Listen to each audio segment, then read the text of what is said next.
Seoul, the Korea Herald, Asia news network. For many Koreans, attention will turn toward Vietnam as President Moon Jae In implements his new Southern Policy, NSP, targeting Asean countries and India, given the substantial economic relations between Vietnam and Korea, the success of the Vietnamese national football team led by Korean coach Park Hang-seo, and the Hanoi summit between North Korea and the United States.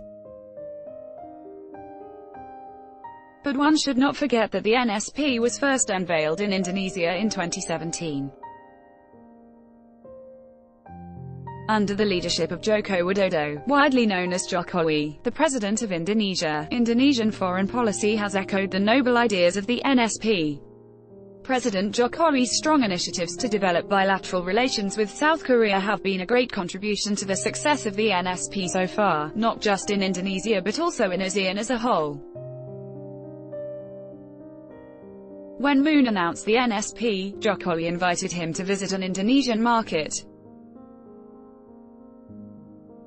The two leaders not just built a personal intimacy through it, but also had chance to display their down-to-earth and people-friendly leadership styles. Buying a batik at the market and sharing jasmine tea at a stall together tells us everything. Of course, Moon and Jokowi did it again when Jokowi paid a state visit to Korea in 2018. Jokowi has been very active in economic diplomacy. One of the important elements in his economic diplomacy is Korea.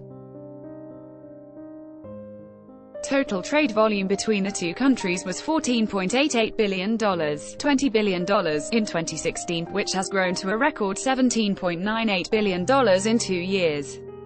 Given the active economic diplomacy, the target of $30 billion by 2022 is within reach.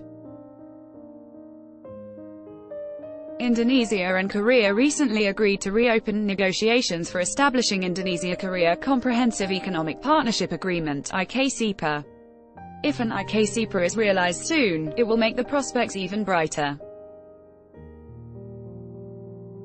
The economic partnership is strongly backed by MOUs between the two countries which cover the Fourth Industrial Revolution, human resources management and e-government, among other things. When it comes to investment, there are already more than 3,000 Korean investment projects in Indonesia, amounting to $2 billion. Lotte Chemical's recent petrochemical plant construction in Banten province cost $3.5 billion, making it the biggest plant of its kind in Indonesia. The two countries' economic diplomacy extends to the military industry. The two countries have agreed to jointly develop next-generation jet fighters, the KFX project. Korea's defense industry successfully delivered 2 submarines to Indonesia. Socio-cultural cooperation between the two countries is all the more important since it is the very foundation of bilateral relations. Since Jokowi's last visit to Korea, both countries have agreed to organize dialogue between young leaders from the two countries. This dialogue is believed to bring people-to-people ties between the two countries closer. It also can play a role to bridge youths from both countries and to have a better understanding of each other's culture. The Korean people who followed up the developments on the Korean peninsula among North and South Koreas and the United States, one scene from Jakarta is unforgettable. Jokowi invited leaders from both North and South Korea to the opening ceremony of the Asian Games held in Jakarta on August 18. South Korean Prime Minister Lee Nak-yeon and North Korean Deputy Prime Minister Lee Ryong-nam attended the ceremony, side by side. The joint team of North Korea and South Korea marched into Bungkarno Stadium flying the Korean unification flag. After the Pyeongchang Winter Olympic Games, the scene in Jakarta again showed the commitment to peace on the Korean peninsula. It is not just the heralding of peace in Jakarta matters. The Indonesian government has a strong commitment to building peace on the Korean peninsula. While the Jokowi government supports South Korea's initiative for a permanent peace and prosperity on a Korean peninsula free from nuclear weapons, his government is very keen to play a constructive role between the two Koreas. Jokowi had an idea of inviting North Korean leader Kim Jong-un to the ASEAN Rock Commemorative Summit at the end of this year.